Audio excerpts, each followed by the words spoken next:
Okay, so welcome. We have Tim Storey part 2, and this has been very much anticipated by everyone. And today we're going to go into the second half of his amazing book, The Miracle Mentality. And we're really going to dive into relationships because Tim, you are the real life coach. You are the real life coach. 30 years in the business. You are the OG. You know, so many people, so many powerful people. You are their person that they go to. You've spoken in 75 plus countries on the most powerful stages in the world.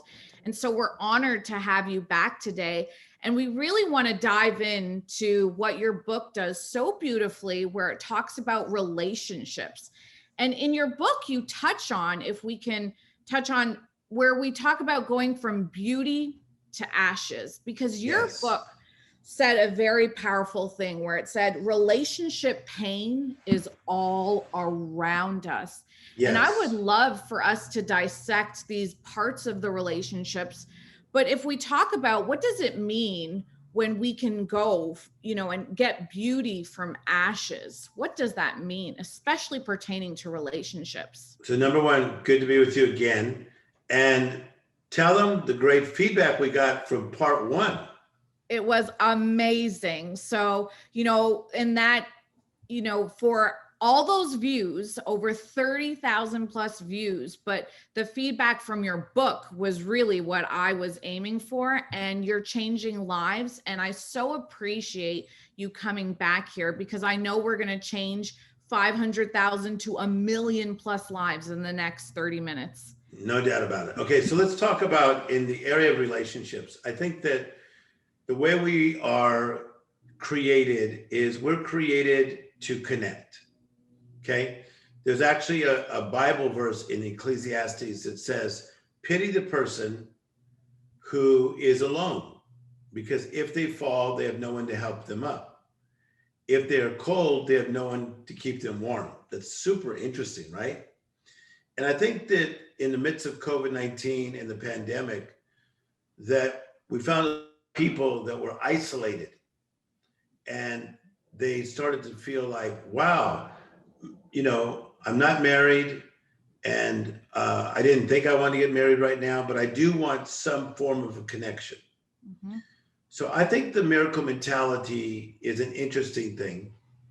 And a miracle is something extraordinary, unusual, uncommon.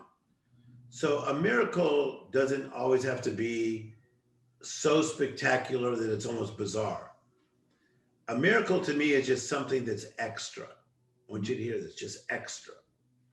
So maybe some of you that are watching today, you're just looking for something extra. And I think we can find that in the right relationships.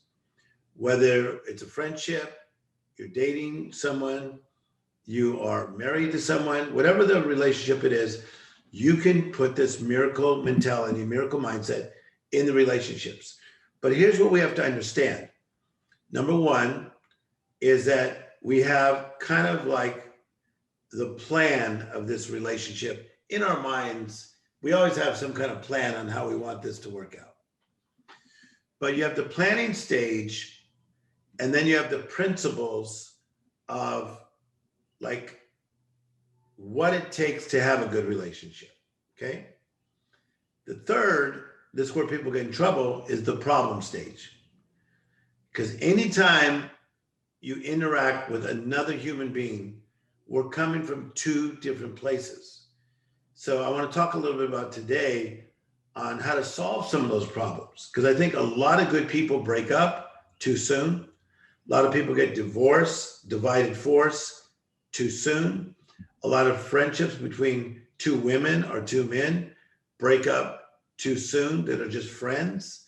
And so we can dive into some of that today about the miracle mentality in relationships.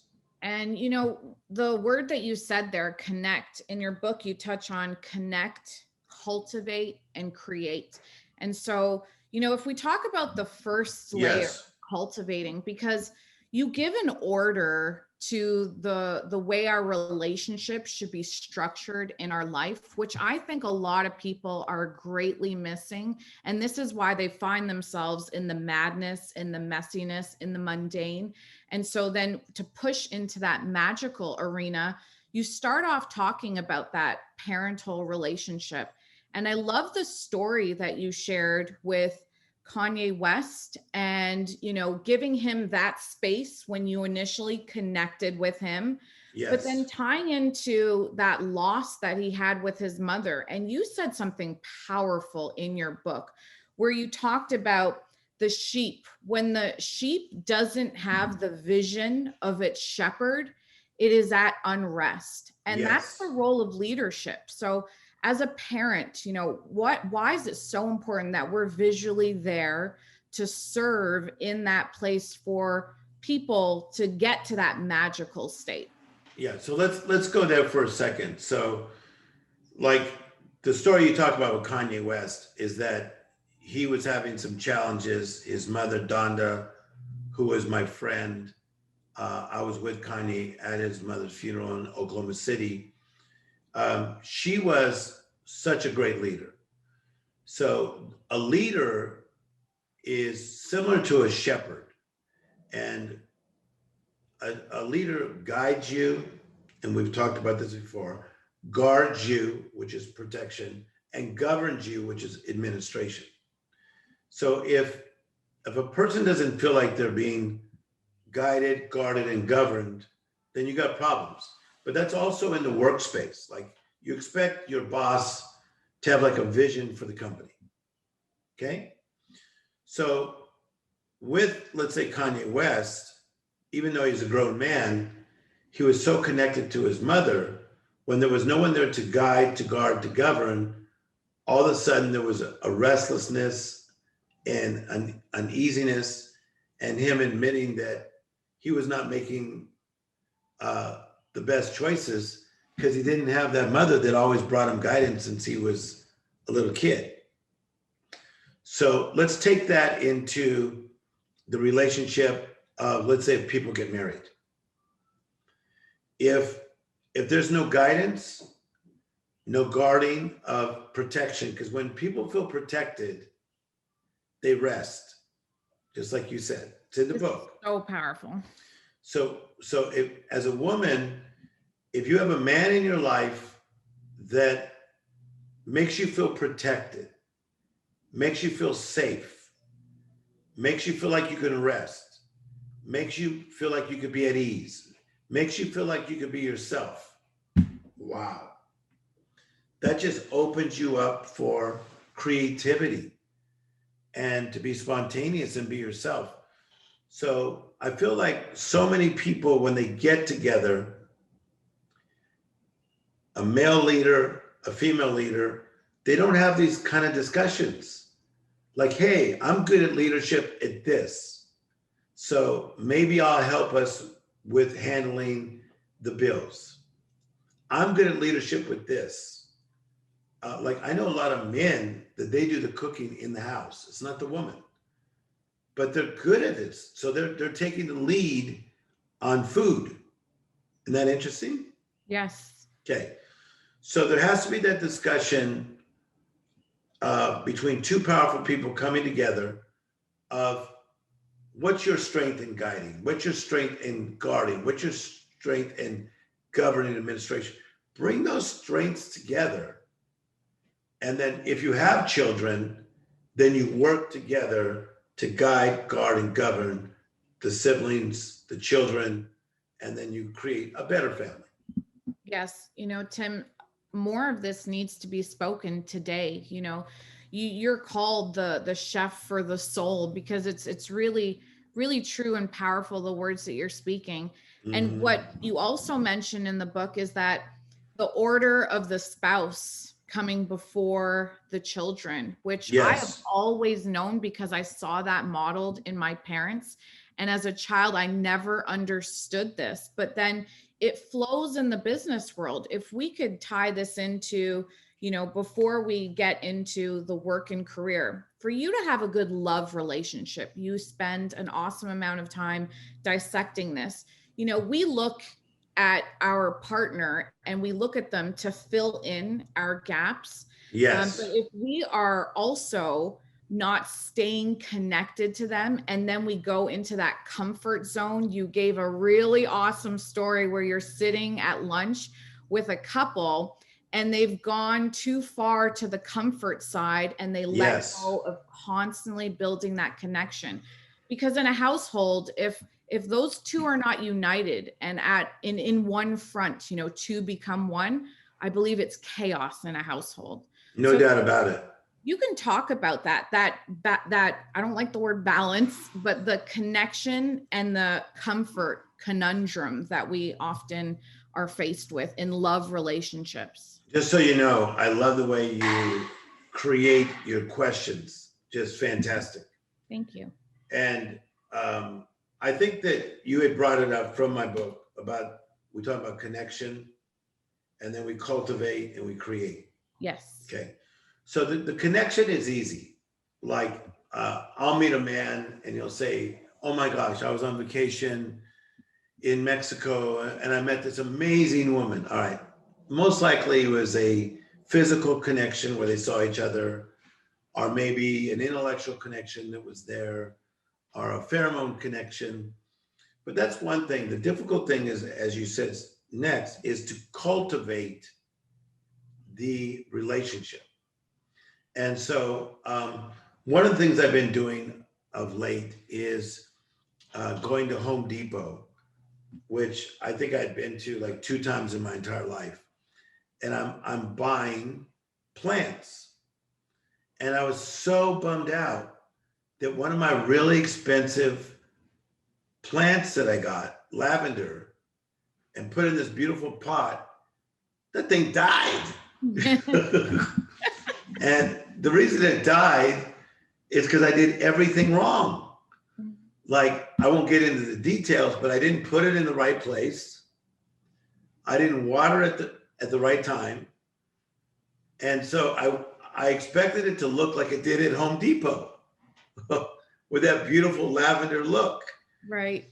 I did not cultivate. And again, same with relationships. You're like, how come she's not the same? She used to be so fun. She used to be so sexy.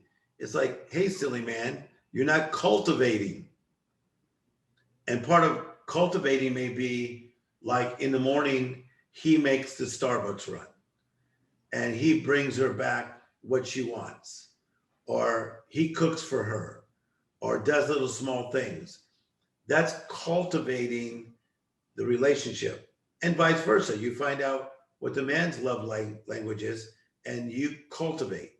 And so I think that we expect these amazing creations, because it's connect, cultivation, to create.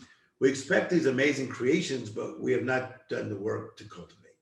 Yeah. And then what we really do is we get into this mundane comfort zone where you gave a great analogy in the book where you were with this couple in Spain. Yes. And if you can share what happened, you're sitting at this beautiful place. Yes. And it's so powerful because his words was, I'm not going to hold it in.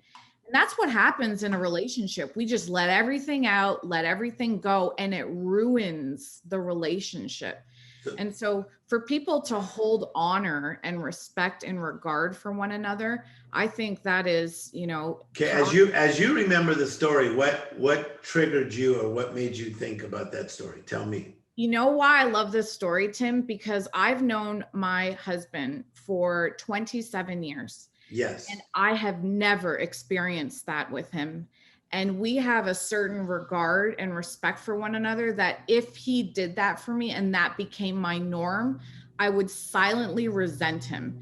Yes. And I don't want that in a relationship. And I think this happens to men and women. You let your body go, you let it all out. You don't wake up and put on makeup anymore because you're at home.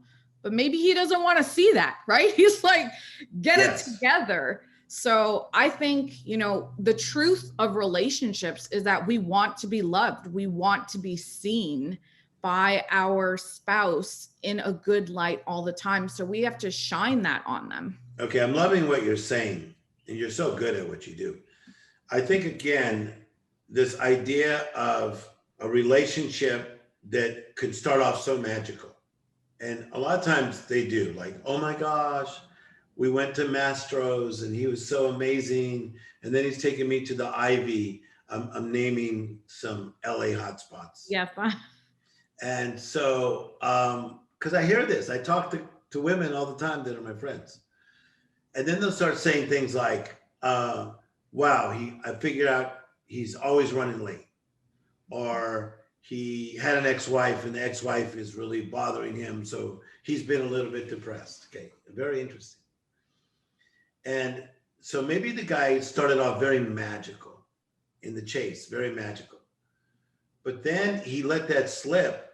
He's not cultivating, and it moves into that mundane, status quo, regular, normal. Okay. And I like how you think. That I think that even if you've been with somebody for over 25 years, you've got to keep the magic flowing. I really believe this with all my heart, is that you still need to be interesting. You need to be reading books that you guys can dialogue about, watching documentaries that you could dialogue about. You ladies should still have female friends that you can come back from a lunch and tell your husband, like, oh my God, this is awesome. I got stimulated by this. You should still go to a conference, come back and have something to talk about. But so many of your friends and mine have stepped into that mundane that, as you know, because you read the book, it's going to graduate to the messy. Mm-hmm. It's going to, the disheveled, the unkept, the undone. You know, and you said something powerful in there. You know, when you're in the mad, when it's affecting your spirit because you're more about the flesh. Wow. If you could talk about that, because I find a lot of people are so of this world. And in your book, you also mentioned, it's one of my favorite, things from the Bible where it says, do not be conformed of this world. Yes. If you can talk about the flesh being in this world versus being in the spirit, and why we're so mad today, this is affecting our relationships, and why we're spending so much time just diving into the relationships is because relationships prevent us or help us live a magical life. Okay, so here's what's so cool. And again, I'm loving your thinking. I coach and I'm a consultant for some amazing companies. Okay. And so one of the things I help them with is, what is your mission statement? What is your purpose?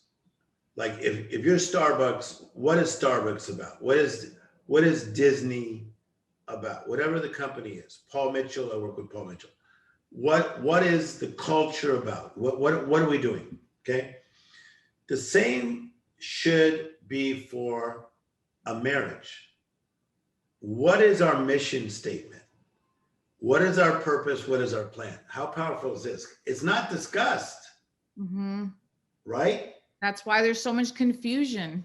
Yes, it's not just to have sexy moments or, oh my God, we're so together. You know, when you look at social media, it's so silly. Because so fake. It's so fake because they're just showing the sexy moments. They're not showing that the guy gained 14 pounds over the pandemic and he's down, right?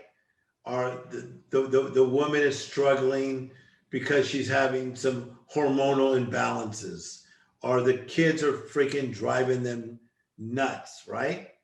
But they wait for these magical moments where the kids are all dressed up and they're all dressed up, and then they're showing us this picture.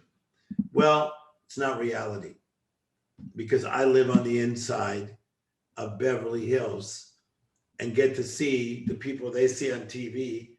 And I'm telling you, even for their life, they're dealing with what we're all dealing with, okay? So what's the answer, Tim Storey? We need to set realistic expectations, but we also need to set priorities of what is our purpose, what is our mission, as I said earlier, for this relationship, and do it a year at a time. How awesome is this? Could you imagine if a couple got together and just said, babe, like, what are you looking for? What are you excited about? Maybe he said, I want to take it from 500,000 a year to 900,000. And she's like, whoa. Like, what will it take to do that? Well, I'm going to have to go from working 60 hours a week to 90. See? So now I know what's in that guy's mind. Right. And not enough of that is being discussed. Mm-hmm. And that's why you have so much separation with couples, because they're not united in vision. Yes. And this falls back to what we talked about, the shepherd. The shepherd is that vision so that you can, that partner, that sheep can be at rest, you know. To guide, to guard, to govern. Now, so in the case of the man guiding his family, let's just say it this way. Yes. It's good if you have kids, if you have to go from LA to San Diego to say, okay, let me try to explain to you, even though you're only 6 and 8, it's going to take us 2 hours. Okay. So 2 hours might seem long to you, but when we go there, we're going to the San Diego Zoo. Ooh, okay, they're excited. Mm-hmm. So when they start saying, are we there yet? Mm-hmm. No, but is there a reason why you're asking? Yeah, I'm getting bored. Okay, so let's do something fun. Let's go and eat on our way to our journey. So now we're communicating, and the wife is hearing what's going on. The kids are connected. We're on this journey, 2 hours. We know it because he said it. Mm-hmm. And we get to the zoo, and now we understand the journey. I believe we can play our lives out this way, where we say, okay, this is what I feel that God has put in my spirit. How's this work for you? Babe, I'm thinking of working more, or I'm thinking of working less, or I'm thinking of taking a French class on Tuesday nights. It's just, it's a beautiful way of living. It is really a miracle way of living. And again, miracle is that little extra. We were never born to live in the mundane. We were born to live in the extra. Yes. So then we transition, you know, from the parenting to the love relationships to the friendships. Yes. And, you know, we get back to this word of order, you know, and you give this powerful analogy of levels of friendships. And I just shared a quote on my Instagram today where it said, protect your dreams from those who will destroy them out of insecurity and evil. And yes. It's like not casting your pearls on swine, because we like to think everyone's our friend, but we have levels of friendship. You give this analogy of scuba divers versus the snorkelers. If you could, you know, bring this in as we summarize relationships, because friends, we get to choose. Sometimes it's not always family, but you know, that love relationship, that's the most important choice you'll make. And then the friendships, they can become stronger than your actual blood family. So if you 100%, where it's so important. I think what happens in the area of our lives, we have the spiritual side, we have the physical side of our life, we have our mindset, the clarity of mind, we have our job, our finances, our family, but we also have these friendships that you just described. I believe that we don't pay enough attention to who's coming in the inner circle. So I kind of see it in these 3 categories. One is, hello, how are you? And that is a casual friendship. 2 is more of intimacy. It's like, you know, we can't choose our family. So we were all thrust into a house together and there was some form of an intimacy.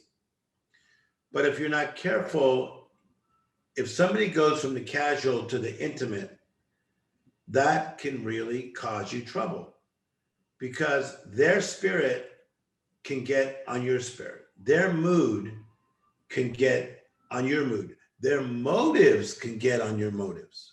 Wow. But then there's a third level, and that's what I call the green room. That's the invited guest area. So let's say if we're going to go do a conference, it's me, you, Gary Vee, and Tony Robbins. Okay. So they say to you, okay, so that's Tony Robbins' green room. That's Gary Vee's green room. That's Tim Storey's green room. This is your green room. Okay. You can choose whoever you want in the green room, just like you said previously. We have a choice. So all you that are watching, I need you to really take inventory of who you have let in your green room. Is your green room too crowded? Do you have people that really deserve to be in that green room? Are there people in your green room that understand the price you paid to be in that position? Wow. When I talk this way, what does that make you think? I mean, it's taking inventory. Every day I wake up and I'm inventorying my life, my relationships, and this is why it gets better. You know, the active work that's put in, and really just, you know, connecting with people like you, Tim. And I just want to close with this. You know, my whole life I've been blessed to surround myself by something I've always asked for, which is wisdom. You know, and I think that you're a powerful source of wisdom in this world.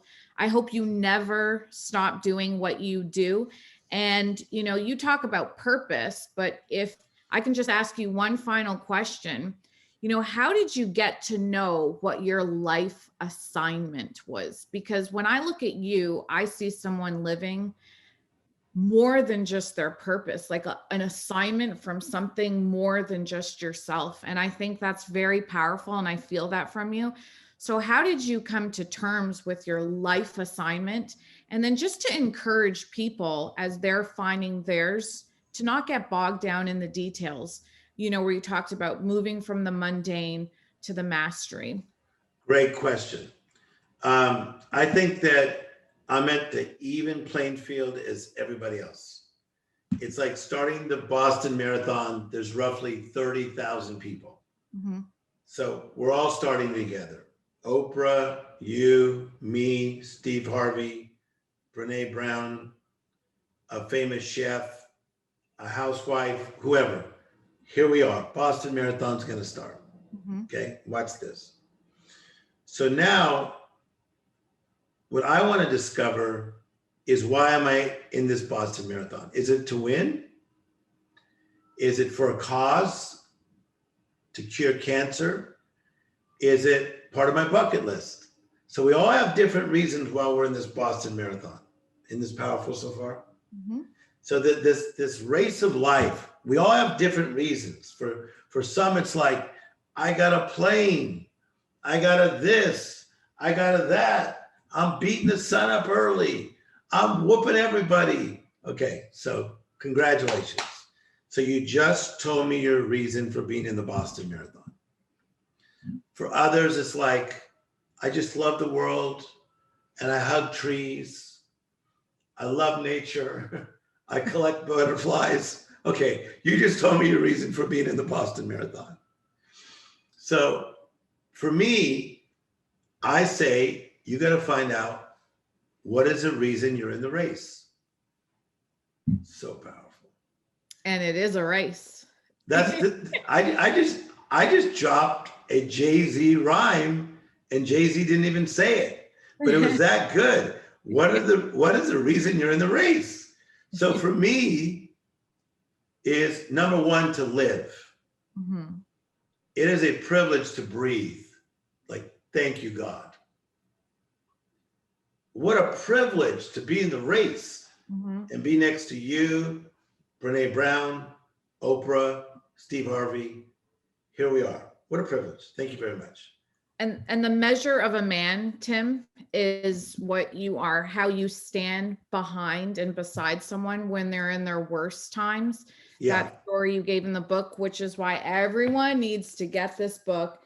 And we're having this conversation, and I hope everyone's getting as much as I'm getting from it, but how you stood behind someone in their hardest time when he was being attacked. Yes. That is, to me personally, that is the measure of a man. And I just applaud you for that, your strength, your courage.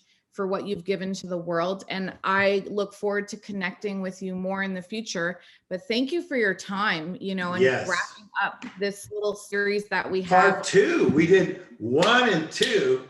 Yes. So Miracle Mentality book, and thank you for pushing it like you have. Listen, you're phenomenal. So proud of you. I'm endorsing it because I believe in it. And I've read it, I've digested it, and it's affected me in a great way. So thank you for your time. Have an amazing day, and God bless you always. Okay. God bless you. We'll see you real soon. Okay. Bye-bye. Bye-bye.